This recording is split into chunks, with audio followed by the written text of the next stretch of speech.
Hello guys, welcome to my YouTube channel. My YouTube channel name is HD Nursing Classes and आज का जो chapter है वो anatomy and physiology की first unit में है, introduction of anatomy and physiology. तो हम स्टार्ट करते हैं ह्यूमन एनाटॉमी और फिजियोलॉजी के बारे में। हम सबसे पहले देखेंगे ह्यूमन एनाटॉमी के बारे में। तो ह्यूमन एनाटॉमी क्या होती है? It is the branch of science that study the physical structure of human body. इसका मतलब होता है कि जो ह्यूमन एनाटॉमी होती है वो साइंस की एक ब्रांच होती है जो जिसमें हम physical structure of human body को पढ़ते हैं। इसका एग्जांपल आप ऐसे ले लीजिए कि जिसमें हम ह्यूमन एनाटॉमी में हम पढ़ते हैं लंग्स के बारे में, हार्ट्स के बारे में, कि हार्ट क्या होता है, कि लंग्स क्या होता है ना, इसके हम फिजिकल स्ट्रक्चर को पढ़ते हैं।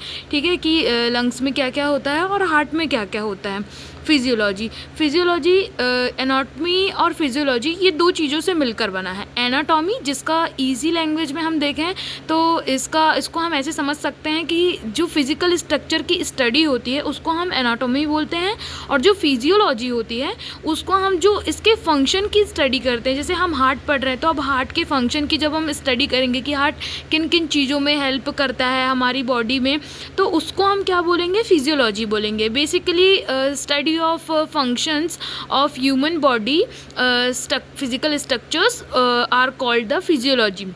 It is the branch of biology that deals with the internal working of living things including functions such as metabolism, respiration and reproduction. मैंने आपको पहले ही बताया कि फिजियोलॉजी मतलब होता है कि फंक्शन की स्टडी करना। मतलब कि क्या होता है, हमारी बॉडी में किस तरह के फंक्शन होते हैं जो एक लिविंग थिंग्स में जो बॉडी के अंदर फंक्शंस होते हैं जो कि कौन करते हैं? ऑर्गन परफॉर्म करते हैं, उसको हम क्या बोलते हैं? फिजियोलॉजी। इसमें मेटाबॉलिज्म, रिस्पायरेशन और रिप्रोडक्शन आता है। मेटाबॉलिज्म मतलब कि जैसे कि आप पानी को ले लीजिए H2O, तो उसमें क्या रहता है? मॉलिक्यूल्स के साथ जो क्रिया होती है उसको हम मेटाबॉलिज्म बोल सकते हैं। ठीक है। रिस्पायरेशन मतलब होता है कि जो हम सांस लेते हैं और छोड़ते हैं उसको हम रिस्पायरेशन बोलते हैं ईजी लैंग्वेज में। एंड रिप्रोडक्शन, मैं आगे आपको बताती हूँ कि रिप्रोडक्शन क्या होता है।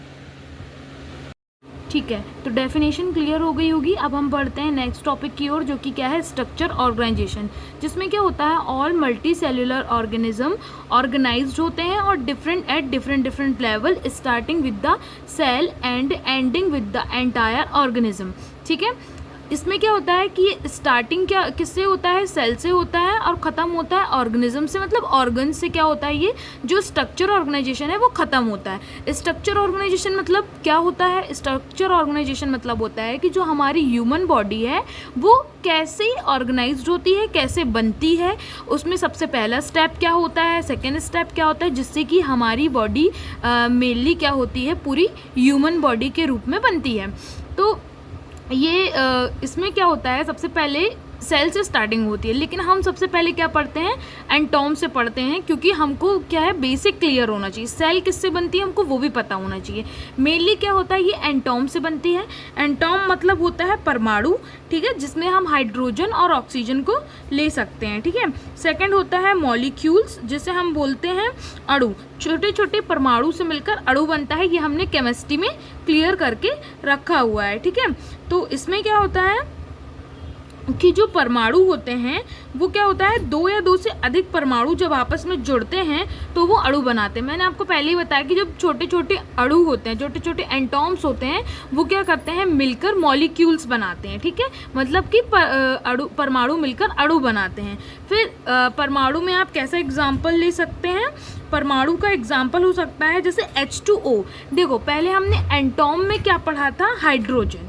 ठीक है, और हाइड्रोजन कैसा सिंगल वर्ड है जिसमें हम सिर्फ H को मतलब डिनोट करते हैं, उसको हम हाइड्रोजन को किससे डिनोट करते हैं? H से डिनोट करते हैं। ठीक है, तो वो क्या हुआ? हाइड्रोजन। और किससे मिलकर बन रहा है वो?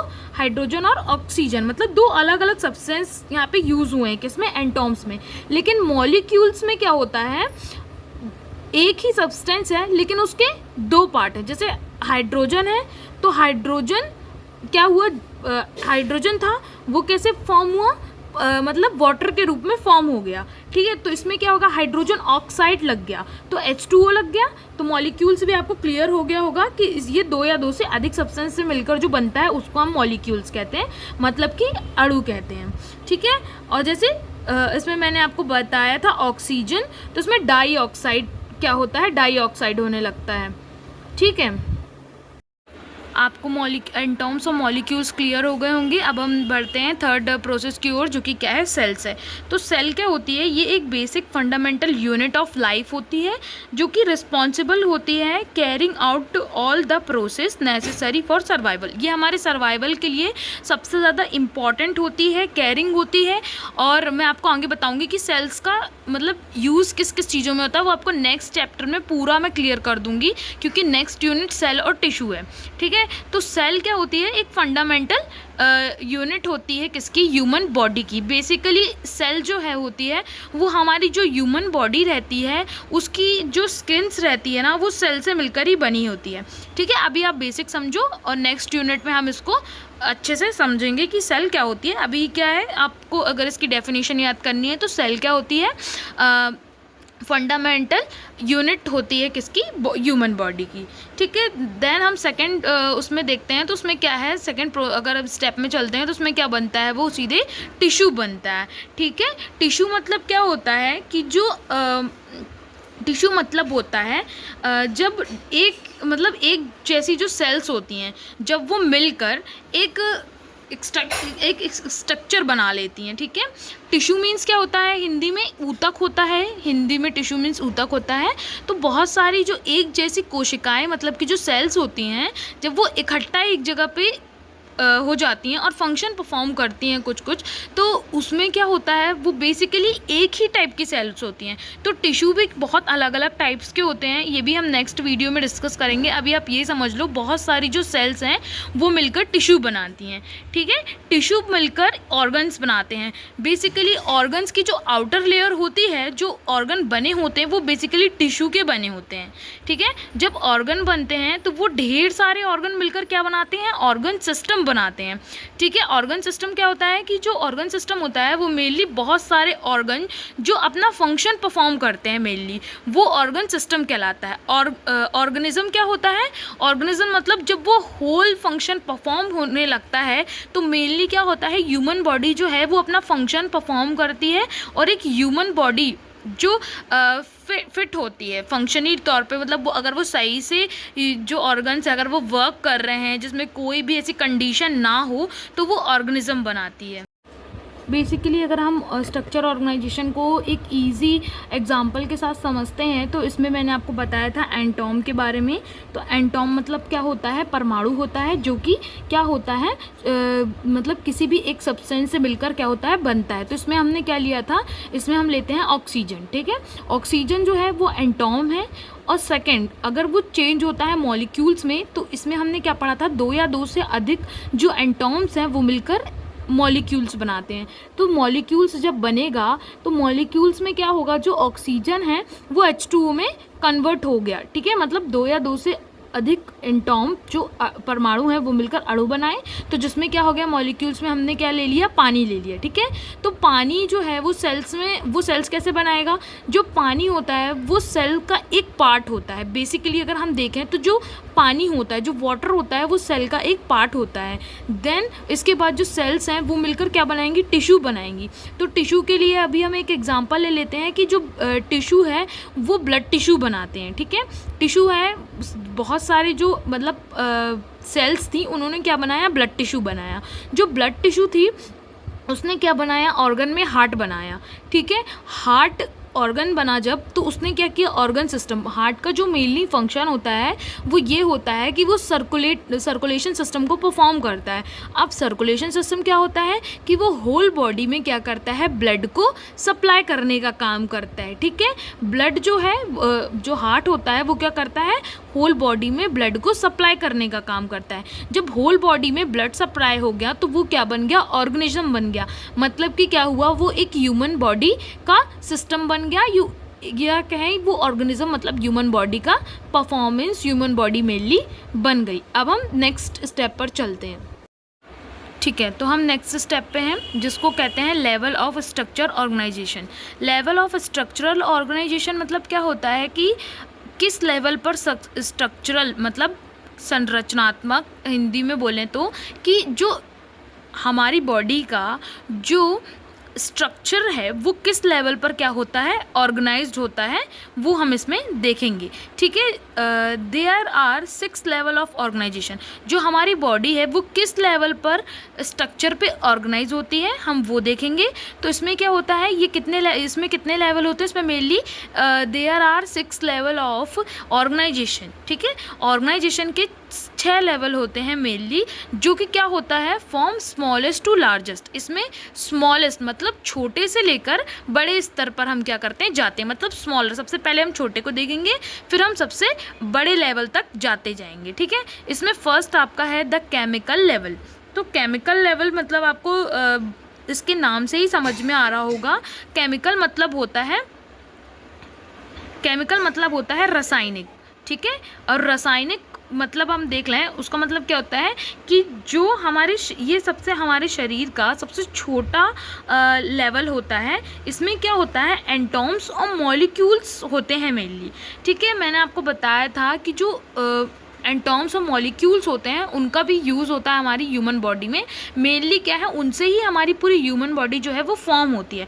तो जो केमिकल लेवल हम देखते हैं उसमें क्या क्या होता है, मॉलिक्यूल्स और एटॉम्स होते हैं। एटॉम्स और मॉलिक्यूल्स क्या करते हैं, केमिकल लेवल को एक ऑर्गेनाइज करने का काम करते हैं। इसमें मेनली अगर हम देखें तो इसका अगर हम एग्जाम्पल देखें तो इसमें क्या आ जाएगा, H2O मतलब वाटर, प्रोटीन और डीएनए। इसमें मेनली 3 चीज़ इंक्लूड्स होती हैं।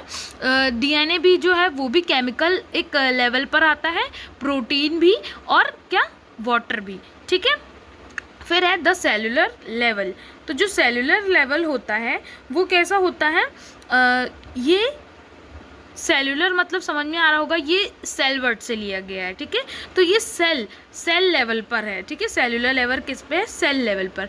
जब बहुत सारी जो सेल्स होते हैं, जो मैंने बताया था आपको, जो एटॉम्स और मॉलिक्यूल्स होते हैं, मतलब वो जब क्या करते हैं, केमिकल रिएक्शन परफॉर्म करते हैं, तब क्या बनती है, सेल बनती है ना। क्योंकि हमने क्या पढ़ा था उसमें एग्जाम्पल, ऑक्सीजन पढ़ा था। ऑक्सीजन से क्या बना, H2O बना। तो वो क्या हुआ, एक केमिकल रिएक्शन के थ्रू बना होगा ना, तो उसमें क्या हुआ, वो केमिकल लेवल हुआ। अब केमिकल लेवल से क्या हुआ, सेलुलर लेवल पर गए। तो सेलुलर लेवल जो केमिकल लेवल होता है वो सबसे स्मॉलेस्ट लेवल होता है।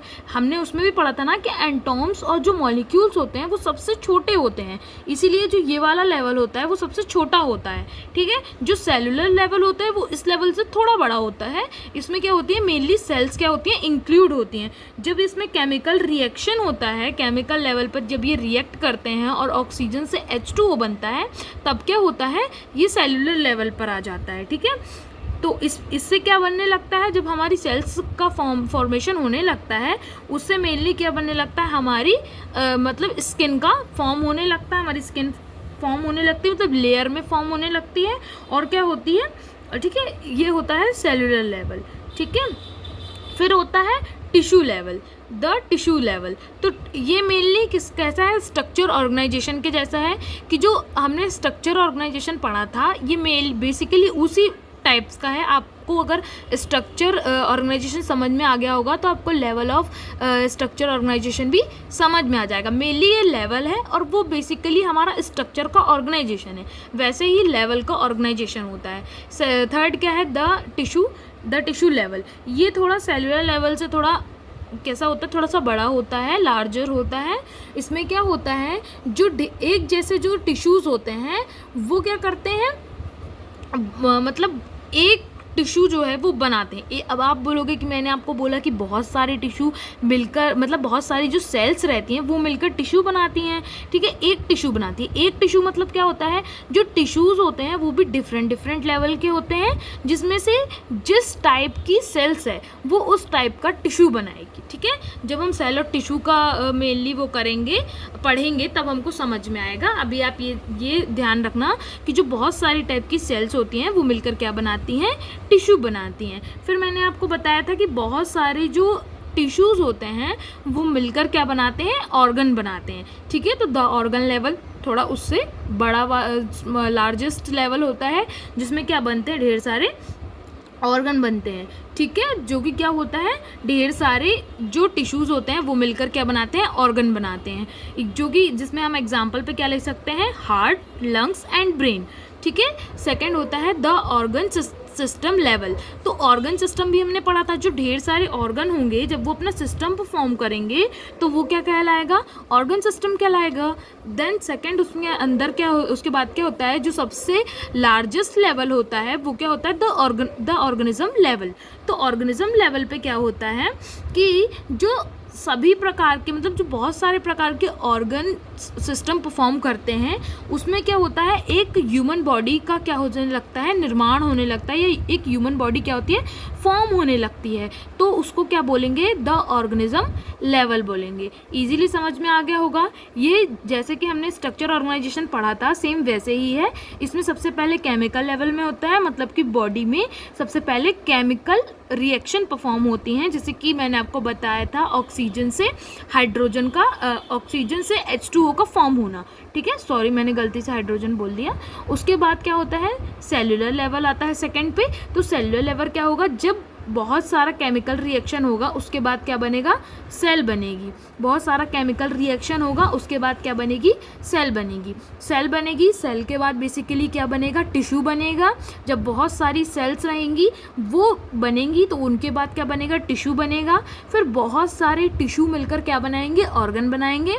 बहुत सारे ऑर्गन मिलकर मतलब बहुत सारे जब एक ऑर्गन बन जाएगा, मतलब एक टिश्यू जो मेन बनेगा उससे एक ऑर्गन बनेगा, तो ऑर्गन को क्या अपना फंक्शन भी तो परफॉर्म करना है ना। ऑर्गन बनने से क्या होता है भाई, फंक्शन भी तो करोगे। तो ऑर्गन क्या करेगा, अपना फंक्शन करेगा। और या बहुत सारे ऑर्गन रहते हैं, वो ऑर्गन सिस्टम बनाते हैं।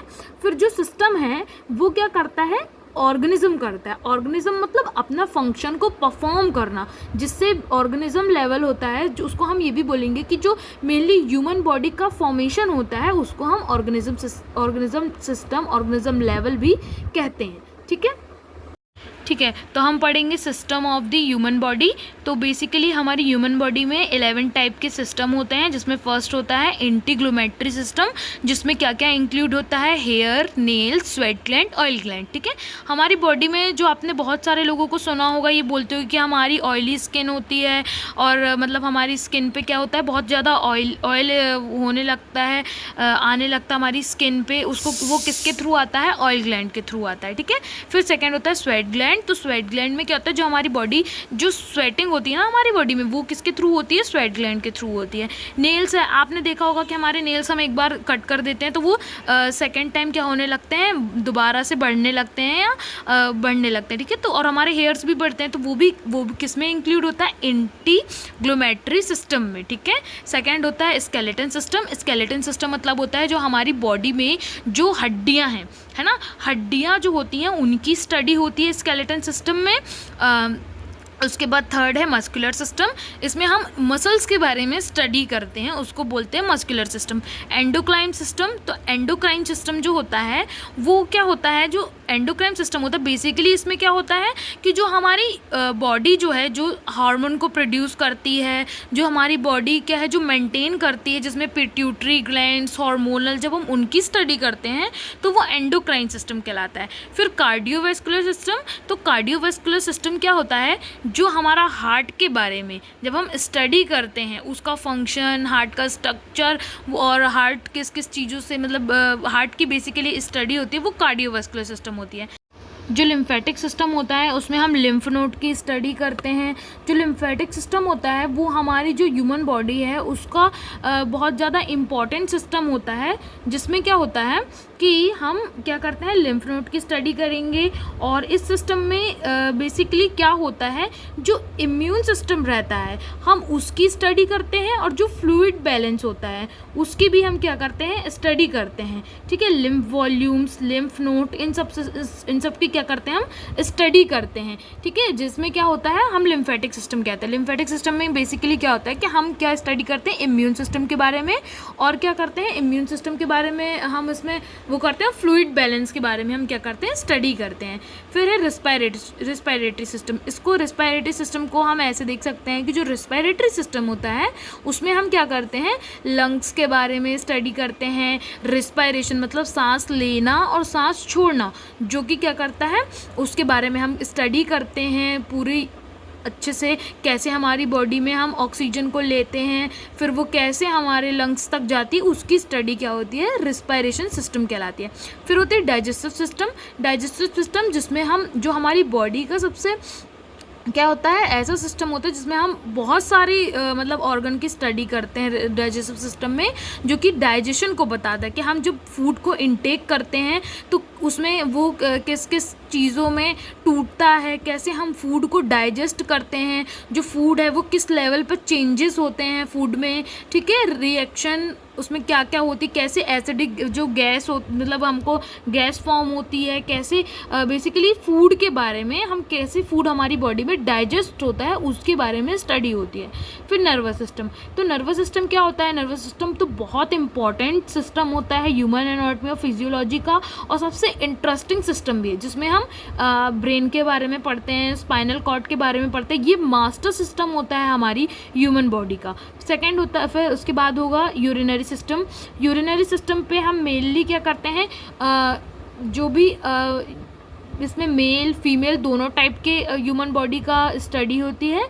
इसमें यूरिनेशन के बारे में, यूरिथ्रा के बारे में, यूरिन कैसे फॉर्म होती है, ठीक है, उनके बारे में स्टडी की जाती है। रिप्रोडक्टिव सिस्टम, ये भी दोनों टाइप में हम डील करते हैं एनाटॉमी और फिजियोलॉजी में, मतलब फीमेल का भी और मेल का भी।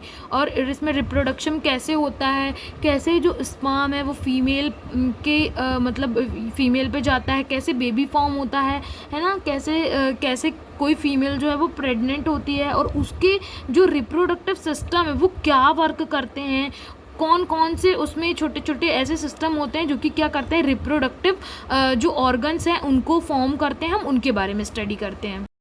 ठीक है, तो हम नेक्स्ट में इसमें क्या पढ़ेंगे, बेसिक लाइफ प्रोसेसेस। ठीक है, बेसिक लाइफ प्रोसेसेस में हम mainly 6 most important life process के बारे में पढ़ेंगे।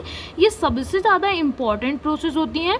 अगर एक बार आपने लाइफ प्रोसेस समझ लिया तो आपको एनाटॉमी पढ़ने में बहुत ज़्यादा इजी होगा। ठीक है, तो इसकी मेनली 6 मोस्ट इम्पॉर्टेंट प्रोसेस रहती हैं। वो क्या क्या होती है, फर्स्ट क्या होता है, मेटाबॉलिज्म। ठीक है, हम लोगों ने अभी कई बार पढ़ा मेटाबॉलिज्म। ठीक है, तो मेटाबॉलिज्म क्या होता है अभी हम वो देखेंगे। It is the sum of all chemical process occur in the body. जो मेटाबॉलिज्म होती है वो क्या होती है, ऑल केमिकल प्रोसेस जो हमारी बॉडी में होती है उसको हम क्या बोलते हैं, मेटाबॉलिज्म। ठीक है, फिर आता है, ये मेनली 2 टाइप का होता है, कैटाबॉलिज्म और एनाबॉलिज्म। तो कैटाबॉलिज्म क्या होता है, break down of complex chemical substance into simpler components, example digestion of protein into amino acid. ठीक है, इसमें क्या होता है मेनली कैटाबॉलिज्म में, इसमें ब्रेक डाउन होता है केमिकल सब्सटेंस का। याद रखना, जो मेटाबॉलिज्म होता है वो केमिकल प्रोसेस होती है। ठीक है, लेकिन जो कैटाबॉलिज्म होता है वो जो केमिकल सब्सटेंस थे जब उनका ब्रेक डाउन होता है कॉम्प्लेक्स से सिंपलर कंपोनेंट में, उसको क्या बोलते हैं, कैटाबॉलिज्म बोलते हैं। जिसमें हम इसके एग्जांपल में क्या देखेंगे, डाइजेशन ऑफ प्रोटीन। जब प्रोटीन का डाइजेशन होता है तो वो किस में टूटता है, एमिनो एसिड में। मतलब जो प्रोटीन है वो एक कॉम्प्लेक्स कंपोनेंट है जो कि क्या कर रहा है, सिंपल, अगर हम उसको सिंपल कंपोनेंट में देखेंगे तो वो क्या होगा, अमीनो एसिड होगा। ठीक है, अब बात करते हैं एनाबॉलिज्म की। तो एनाबॉलिज्म क्या होता है, building up of complex chemical substance from smaller simpler component, example use of amino acid to build new protein of the body. ठीक है, जो एनाबॉलिज्म होता है, ठीक है, तो इसमें क्या होता है, बिल्ड ऑफ कॉम्प्लेक्स केमिकल। ये क्या करता है, कॉम्प्लेक्स केमिकल को बिल्ड करता है और उसको क्या करता है, फॉर्म स्मॉलर सिंपलर कंपोनेंट, और उसको जो कंपोनेंट होता है उसको स्मॉलर और सिंपलर कंपोनेंट में क्या करता है, बिल्ड करता है। इसका एग्जांपल कैसे, जैसे देखो, जो कैटाबॉलिज्म था वो क्या कर रहा था, केमिकल जो कंपोनेंट था उसका ब्रेक डाउन कर रहा था किसमें, सिंपलर और सिंपलर किसमें, कंपोनेंट में। ठीक है, जैसे प्रोटीन हुआ, प्रोटीन को हमने डाइजेशन पे किया तो वो क्या बना, अमीनो एसिड। अब यहाँ पे क्या हो रहा है, वो उसको स्मॉलर और क्या कर रहा है, सिंपलर, स्मॉलर भी कर रहा है और सिंपलर भी कर रहा है किसको, कंपोनेंट को, जो कि क्या करता है, बिल्ड करता है कॉम्प्लेक्स सब्सटेंस को, ठीक है। ये क्या करता है, बिल्ड करने का काम करता है, और क्या करता है, स्मॉलर और सिंपलर कंपोनेंट का इसमें यूज़ करता है वो। जैसे कि जो अमीनो एसिड हुआ, अमीनो एसिड को क्या करता है, वो बिल्ड करता है न्यू प्रोटीन में, जो कि क्या होता है, हमारी बॉडी, ह्यूमन बॉडी का होता है। फिर क्या हुआ, रिस्पॉन्सिवनेस इसमें मतलब क्या होता है, it is the body ability to detect the response to changes. हमारी बॉडी में बहुत सारे हार्मोनल चेंजेस होते हैं, तो उसको क्या कहते हैं, रिस्पॉन्सिवनेस। अगर हमारी बॉडी में किसी भी टाइप का जो चेंज हो रहा है, अगर वो हो रहा है, तो हमारी बॉडी की ये एबिलिटी होती है कि वो क्या करता है, डिटेक्ट करता है कि हमारी बॉडी में क्या क्या चेंजेस हो रहे हैं, उसके लिए क्या करता है, रिस्पॉन्स करता है, ठीक है। रिस्पॉन्सिवनेस नाम से ही समझ में आ रहा है कि वो रिस्पॉन्स करना, ठीक है, रिस्पॉन्स करना किसी भी चेंज को, ये एक क्या होती है, हमारी बॉडी की एबिलिटी होती है। थर्ड है मूवमेंट। मूवमेंट मतलब क्या होता है, जो मूवमेंट होता है उसका मीन्स होता है, it includes motion of whole body, individual organ, single cell etcetera. इसमें क्या होता है, जो हमारी होल बॉडी होती है वो क्या करती है, मूवमेंट परफॉर्म करती है, ठीक है। हम चल रहे हैं तो वो भी हमारा एक मूवमेंट हो गया है ना। तो अब हम फोर्थ क्या देखेंगे, growth. It is an necessary in human body and weight, ठीक है। ग्रोथ क्या होती है, एक ह्यूमन बॉडी का साइज और क्या होता है, वेट। हम पहले बच्चे रहते हैं, बहुत छोटे रहते हैं, फिर हम थोड़े बड़े होते हैं, थोड़े बड़े, तो हमारे क्या होता है, बॉडी वेट और हाइट में क्या होने लगता है, चेंजेस आने लगता है। फिर अब हम नेक्स्ट क्या पढ़ेंगे, डिफरेंटाइजेशन, ठीक है। It is the development of cell from the unspecialised to the specialised stage. इसमें क्या होता है कि जो डेवलपमेंट होता है किसका, सेल का, जो कि अनस्पेशलाइज्ड सेल होते हैं उनको क्या करता है, स्पेशलाइज्ड स्टेट में लाने का काम होता है। फिर रिप्रोडक्शन मतलब क्या होता है, formation of new cell to the reproduction of new individual, ठीक है। किसी भी नए व्यक्ति में क्या होता है, फॉर्मेशन होता है न्यू सेल का, जो कि क्या होता है, प्रोडक्शन के लिए क्या होता है, किसी भी न्यू इंडिविजुअल में फॉर्मेशन होना न्यू सेल का, प्रोडक्शन के लिए उसको क्या बोलते हैं, रिप्रोडक्शन बोलते हैं, ठीक है। जो हीमियोस्टेसिस की प्रोसेस होती है वो क्या होती है, ये एक सेल्फ सस्टेनिंग मैकेनिज्म होता है, जो कि किसके लिए होता है, ऑर्गन्स के लिए होता है। ये क्या करती है, मेंटेन करती है, स्टेबल करती है हमारे इंटरनल कंडीशन को। मतलब ये क्या करती है, अगर हम हीमियोस्टेसिस को ऐसे ईजी लैंग्वेज में समझते हैं तो क्या होता है, जो हीमियोस्टेसिस होता है वो क्या करता है, इंटरनल बॉडी को क्या करता है, इंटरनल बॉडी के टेम्परेचर को मेंटेन करने का काम करता है, ठीक है। इंटरनल बॉडी की जो टेम्परेचर होगा, एनवायरनमेंट होगा, उसको मेंटेन करने का काम करेगी। इसमें क्या होता है कि जो जैसे कि हमारा एक्सटर्नल एनवायरनमेंट बहुत ज़्यादा कोल्ड है, ठीक है, बहुत ज़्यादा ठंड है, तो हमारी बॉडी में ऐसा तो है नहीं कि हमारी बॉडी भी बहुत ज़्यादा ठंडी हो जाती है। हमारी बॉडी एनवायरनमेंट के अकॉर्डिंग अपना टेम्परेचर क्या करती है, मेंटेन करती है। तो जो टेम्परेचर मेंटेनेंस की प्रोसेस होती है उसको हम क्या करते हैं, हीमियोस्टेसिस कहते हैं। जो हीमियोस्टेसिस होता है, ऐसा तो है नहीं कि अगर बाहर बर्फ़ पड़ रही तो हमारी बॉडी में भी जो ऑर्गन्स है वो भी, उसमें भी बर्फ़ जम जाए या हमारे ऑर्गन्स भी जम जाए, है ना, ऐसा नहीं होता है। तो जो इंटरनल एनवायरनमेंट को मेंटेन करने का काम करती है वो हीमियोस्टेसिस कहलाती है। Without homeostasis organs would not be able to have stable internal condition. अगर हीमियोस्टेसिस की कंडीशन ना हो तो क्या होगा, जो ऑर्गन्स हैं वो अपने सिस्टम को परफॉर्म नहीं कर पाएंगे, वो एबल नहीं होंगे अपने सिस्टम को क्या करने के लिए, अपने फंक्शन को परफॉर्म करने के लिए। जो हीमियोस्टेसिस होती है वो कैसी एक डायनेमिक कंडीशन होती है, जो कि क्या होती है, रिस्पॉन्स करती है चेंजिंग कंडीशन को, है ना। मैंने अभी बताया कि वो क्या करती है, हमारे टेम्परेचर के अकॉर्डिंग हमारी बॉडी के टेम्परेचर को क्या करती है, मेंटेन करने का काम करती है। जो हीमियोस्टेसिस है वो मतलब कौन कौन से सिस्टम कंट्रोल करते हैं, वो दो सिस्टम मतलब कंट्रोल करते हैं। फर्स्ट है नर्वस सिस्टम, देन सेकेंड है एंडोक्राइन सिस्टम। ये क्या करते हैं, कंट्रोल करने का काम करते हैं हीमियोस्टेसिस को, ठीक है। Do like, comment, share and subscribe to my channel. अगर आपको किसी भी तरीके की वीडियो चाहिए ह्यूमन एनाटॉमी या नर्सिंग के सब्जेक्ट से रिलेटेड तो प्लीज़ आप कमेंट कीजिए, और मैं कोशिश करूँगी कि मैं आपकी वीडियो जल्द से जल्द आपके जो भी टॉपिक पर डाउट है उसको क्लियर कर दूँ। और प्लीज़ बताइएगा कि आपको समझ में आया ह्यूमन एनाटॉमी के बारे में कि नहीं। देन सेकेंड जो वीडियो आएगा उसमें हम डिस्कस करेंगे बेसिक एनाटॉमिकल टर्मिनोलॉजी के बारे में। Thank you so much for watching.